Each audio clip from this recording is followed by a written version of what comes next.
You don't come around to see me in the week. But Friday night, I know I must be ready for you.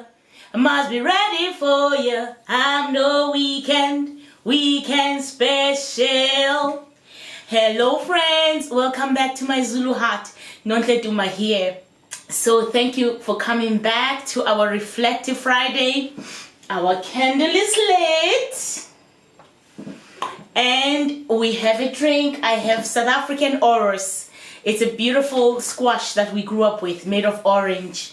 And if you're a bit chubby, you were called Oros. So I didn't like to call that. But I wasn't so chubby anyway for a while. So tonight I am going to talk about my beautiful sister. She's my second sister in the family. And I'm going to call her Mama Africa because her name resembles being a mother of all nations. And yeah, so I'm just gonna call her that.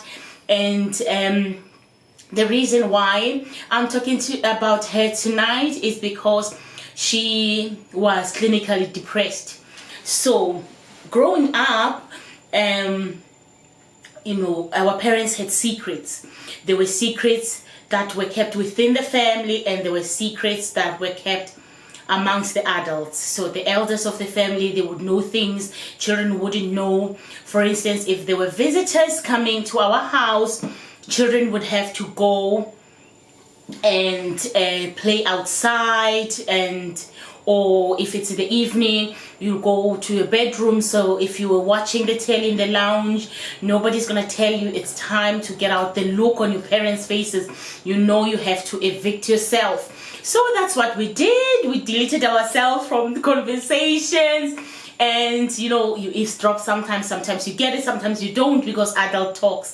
So my sister growing up, she was sick. She was sick, and I remember very well, we grew up in a Christian family. My grandfather was a reverend of a church, and we grew up sort of in a missionary house, if you like. So I'll tell you that story another time. But then my grandfather was a reverend in the church and a prophet, and you know he used to heal people. People used to come, but could never help my sister. So I remember so vividly well the weekends, the days, the evenings.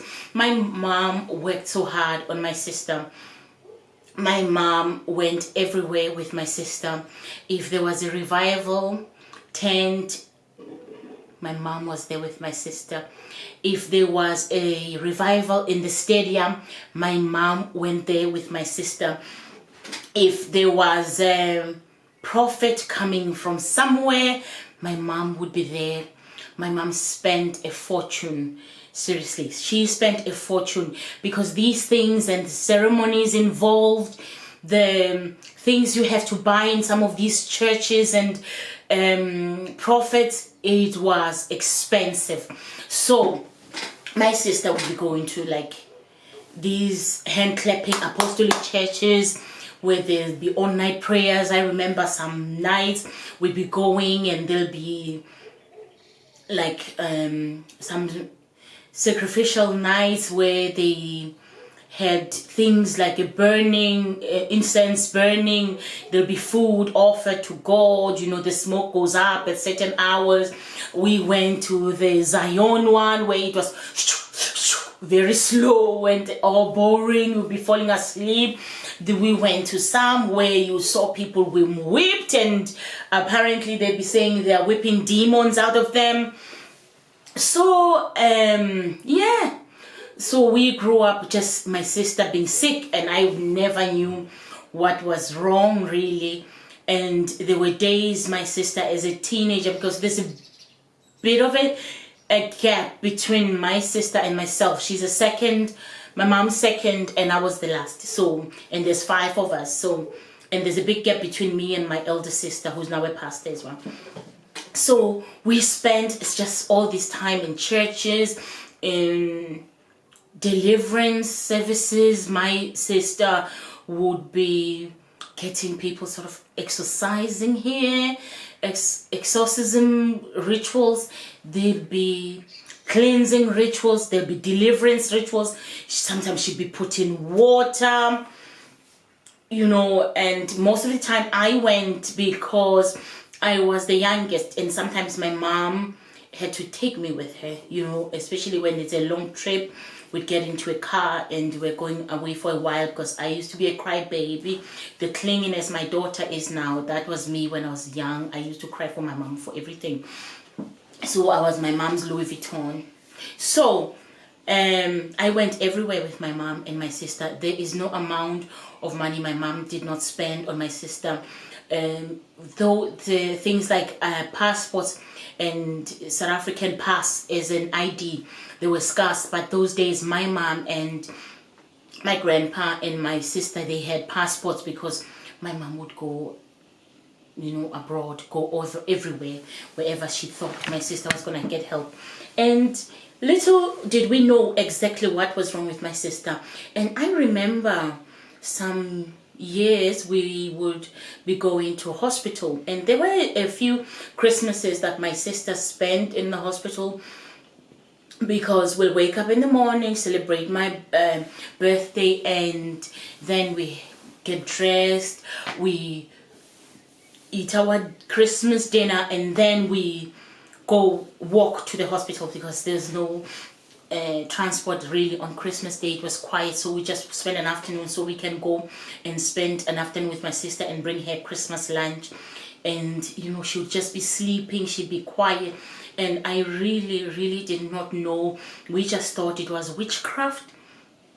And you know, years rolled by. My sister, there were times I remember her, she's the best sister anyone can ever ask for, because when she was okay, she's the one who taught us all the time. She taught us the clock, she taught us our names, she taught us alphabets, and then she would cook, she would clean, she would scrub. There was days she has bouts of energy, and she would just be cleaning from like ground to ceiling, outside, wash our clothes. And then the days where she just sleep, and we didn't know about depression. I don't know if my mom knew depression in the as a name of depression, or she was just told that my sister has mental health problems, or what. But there was hospitalization, there was all these other gatherings that were made, and prayers and things, dedications for her. So you know, she'd sleep for days on the days she wouldn't be capable of doing anything. And then I remember sometimes she'd surprise me on the day she wakes up, and it clicks on her that maybe I've gone to school, and I'll see the teacher calling me to the door, and my sister would have like fresh bread, fresh lunch, so she could just snap out of it like around morning time, and maybe I've gone to school. But she would go and check on me first. I was the first person to see my sister after her hibernation, if you call it, because she'll be in a dark room. She will want us to close curtains. She will use as many blankets as she can. And like, mind you, South Africa is hot. Like the summer here, it's like our winter in South Africa. Even in winter, like, you still have the sun. It will be so cold in the mornings, cold in the evenings, but during the day you get some sun. But my sister would just have these blankets all over her. And it is only now that I'm making sense. I'm learning about heavy blankets for people that find comfort in filled blankets that are filled with some sort of maybe stones or filling that gives them that heaviness. And so I'm learning these things. I'm connecting the dots now as an adult, and with my own challenges that I faced with this depression that I'm getting over. I'm recognizing the similarities of the things, because sometimes I'm on a high, I'm on a go, and nobody can keep up with me in my house. And then there are days I'm like this week it's a slow one. I'm on a snail pace and full of guilt. So my sister would show up in school, fresh bread and acha, and or fried eggs, you know. She'd have fresh bread anyway, and I come home and our clothes are washed and we'll be help her fold them, and it was happy days. Yeah, so that's my memory of my sister in depression. And then roll on, years come, my sister would have some friends at some point, and you know, like everybody, but you know, they never stayed long, because when she's down she can't see anybody. But she has this one lady who was constant in her life for a while, which I'm appreciating her now, because thinking back, it wasn't easy to put up with my sister's moods. You know, I'd say she was feeling somehow when my sister wasn't well, and maybe feeling rejected or something, but she stuck around. And then my sister fell in love, and she fell in love. She was in her late teens. There was a neighbor, our opposite neighbor, they had family friends that were coming from another city like Pretoria, and the guy, I'm gonna call him Black Stallion because he's so black and handsome. I loved my brother-in-law. I still love him. And yeah, he came and shot my sister off her feet. And yeah, I remember, yeah, she married her first love. But over the years, my sister would come home, because she had another relapse, and sometimes the man would call her lazy, and you know, there were a few times she had some bruises, a black eye. Those days was a bit common when people were in a domestic violence situation. So I don't know if the violence was more prevalent when my sister was depressed, and that the husband acted out more because she was helpless, or what. But I remember her mostly coming home, and so my mom nursed her back into recovery, and then she'd disappear again back to her matrimonial home. My sister had her first daughter, whom I love, named after my mom. She's a gift to us. She's a gift to humanity. Like her mom, she is so generous. She is so loving. She is she's nurturing. She raised my second daughter, basically. Seriously, she did. And after that, after a few years later, my sister fell pregnant again with the youngest one. But then she had, what I understand now, mind you, I didn't know all these things until now. My sister had postnatal depression because she wasn't bonding with my niece at times. She loved my niece when she was born, but there were times she forgets. When she went into the zone, when she comes out of it, she'll remember me and my niece. She said, "Where's my baby?" She couldn't remember my other niece, the youngest one. And my mom and my grandma and my granddad, they gave me this baby sort of like to be everywhere with her. Like she was my responsibility. I'm going to play. I have to play with her, whom I loved her to bits. She was quiet. She has a voice like like that. She's so tiny. She's short. She's the shortest with the smallest voice, like my late grandma's. She is just so giggly. She's always laughing. And yeah, so I raised her. And so when my sister came too, she'd remember she has another child, and you know, we will gently be putting her next to her. I'd be sitting next to her, you know, oh, you know, play with your baby and things like that. So that is how my sister was. And then we all grew up, and yeah, then I moved out of home, and I took my nephew with me, and you know, then you know, life happened. I had my own child, and roll on, I was abroad now. I was in Ireland, and I was in Ireland for a few years, and I lost my sister. But I'm not gonna say how she passed on this video, because I don't want to overburden people with too much information all at once. So we're gonna have these conversations in bites, bite sizes, not bad, bite sizes, pardon my English. So yeah, my sister passed on, and she's left 2 beautiful daughters. And by the time she passed, she had now come back home. She came back home, and she bought her own house, and she had left the marriage, and my mom had taken her back home, and she was finding her feet. So now we started knowing more about my sister's ailment, depression. So because now there were all these meds that after a while they were not working for her, she'd go into hospital and then come out, go back in. So that's when, as an adult now, I found out my sister had depression, but I didn't even know what depression means, and I really didn't. And what I remember is that before my sister passed, my mom had now come to terms with my sister's illness.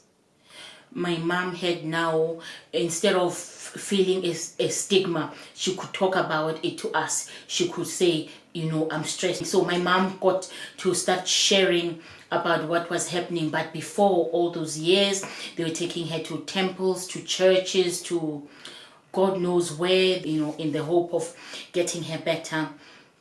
And so it continued like that for years. But towards the end, my mom started opening up about our sister's depression, and little did we know that it's hereditary. And she started getting also counseling from the clinics. You know, medication was getting better in South Africa.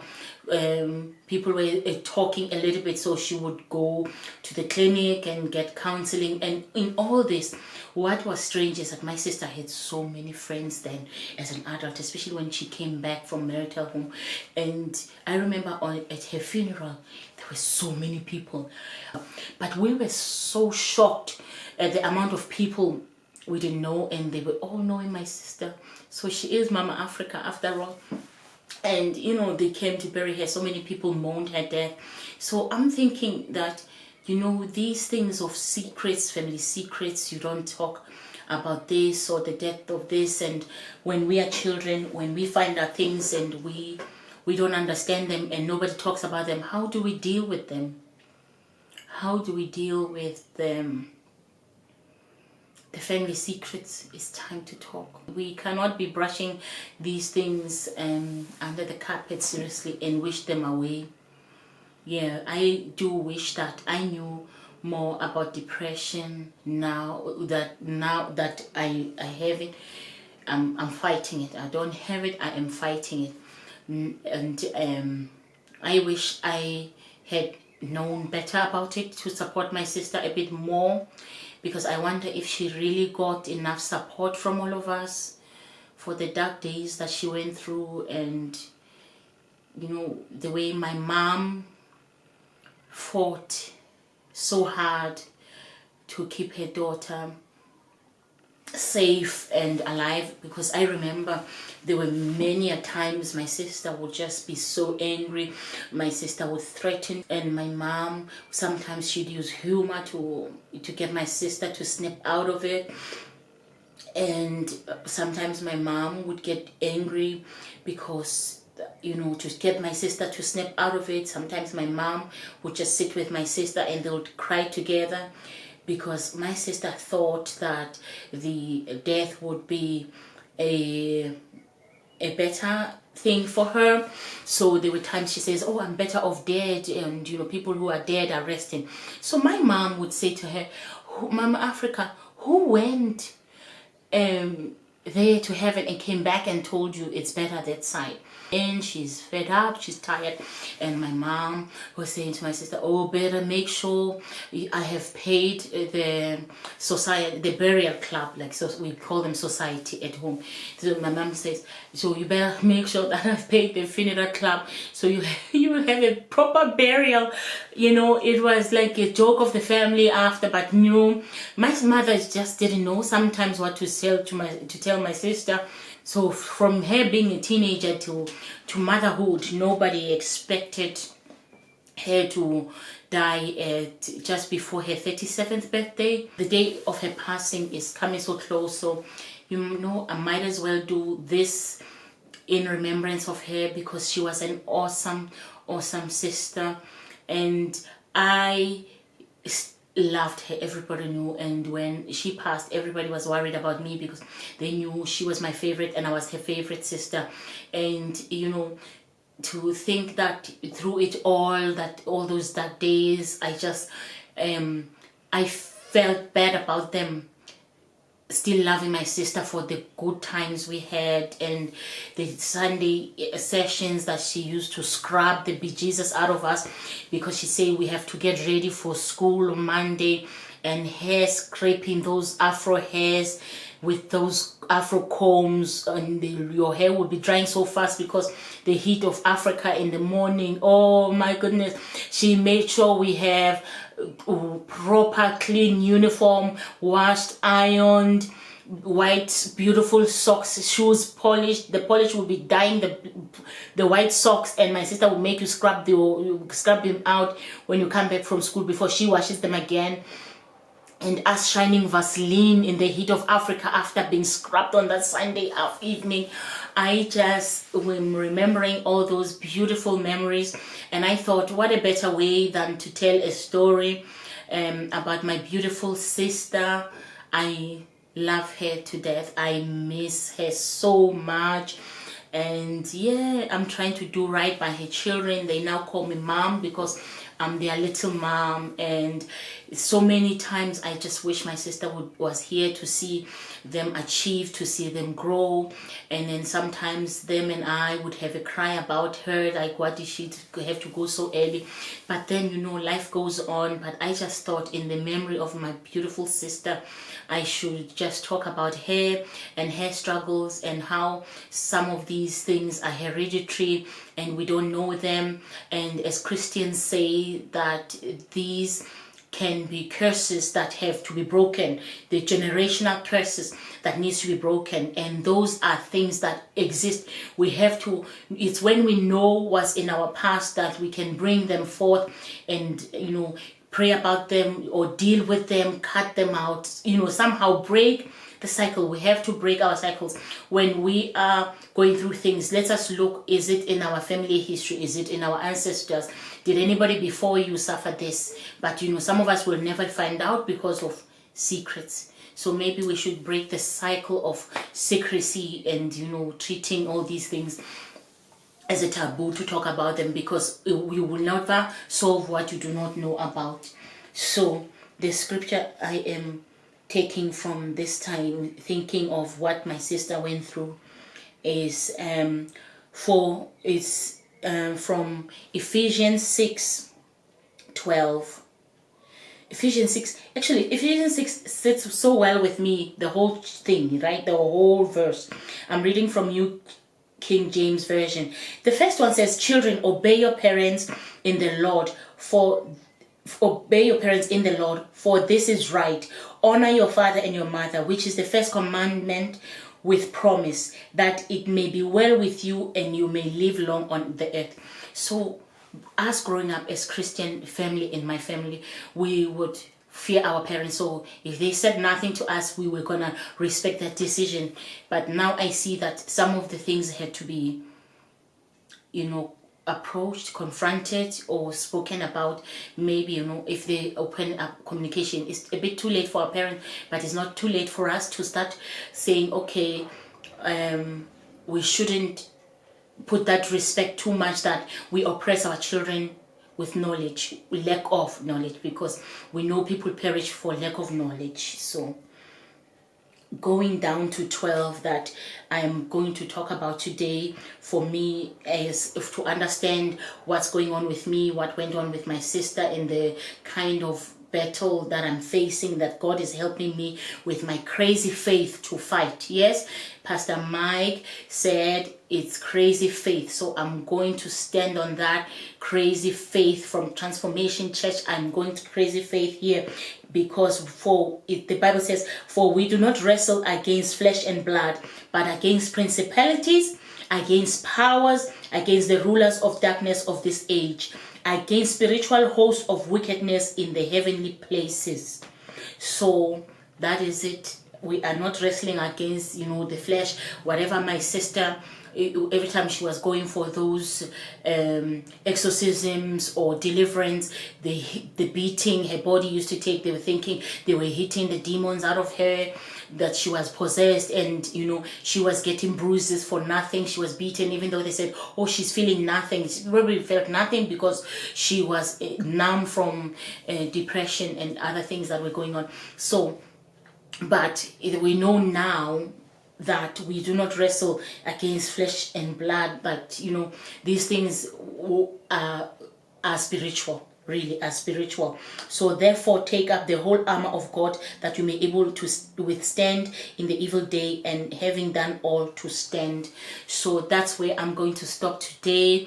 I am just going to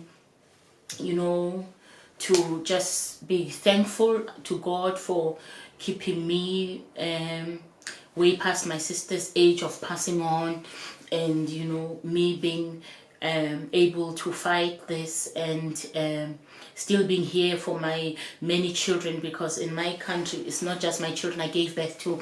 My sister's children, all my sister's children, they are my children.